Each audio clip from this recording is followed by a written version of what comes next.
каттап айтып кете турган болсун. Бүгүн Кыргыз Республикасынын өзгөчө кырдаалдар министрлигинде каар көчкү, жер көчкү жана ташкылоо коркунучтарын күчөшүнө байланыштуу кеңешме болуп өттү. Жыйын атайын өзгөчө кырдаалдар министри генерал-майор Урматбек Шамыркановдун буйругунун негизинде уюштурулуп, министрдин биринчи орун басары Азамат Мамбетовдун жетектөөсүндө болуп өттү. Кеңешмеге Ички иштер министрлигинин, Коргоо министрлигинин жана Транспорт министрлигинин өкүлдөрү катышты. Жол угушуунун негизги максаты өлкө аймагында соңку учурларда активдешкен табигый кырсыктарды алдын алуу, кооптуу аймактардагы абалдарды көзөмөлдөө жана тиешелүү кызматтардын ишин координациялоо болду. Өзүңүздөргө белгилүү болгондой, азыр республиканын аймагында кар көчкү процесстеринин активдешүүсү, андан сырткары жер көчкү, ташкылоо процесстеринин активдешүүсү байкалып атат да. Азыркы учурда ушу республиканын аймагында 6 жерде кар көчкү түшүү процесстери болуп, ошолордун негизинде бүгүнкү күндө өзгөчө кырдаалдар министрлиги башка жаран коргонуу кызматтары менен биргеликте ошолордун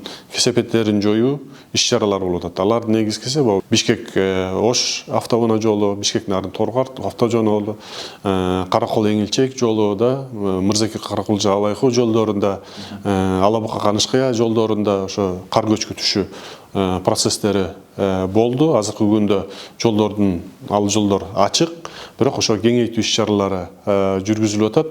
И ошол эле учурда ташкылоо процесстери да, мисалы ошо Бишкек Ош унаа жолунда таш көмүрдүн шаарынын айланасында ошо ташкылоо процесстери жүрдү. Мунун кесепетинде адамдарга да залакасын тийгизди. Анан ошонун негизинде бизде атайын штаб түзүлгөн.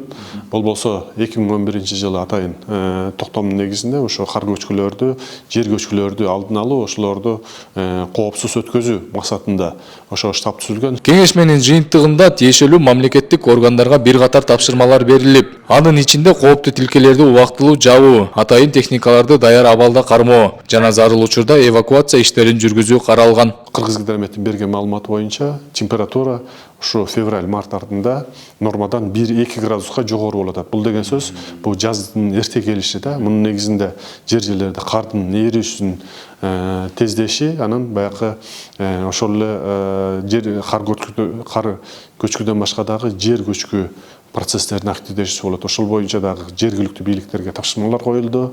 И анан ошол боюнча дагы иш-чаралар боюнча эмне жумуштар кылып аткандарын такталды, суралды. Анан Кудай бурса ошолордун баарын тең ушу элибиздин коопсуздугун камсыздоо максатында ушу жүргүзгөн иш-аракеттерибиздин натыйжа берет деген ойдобуз.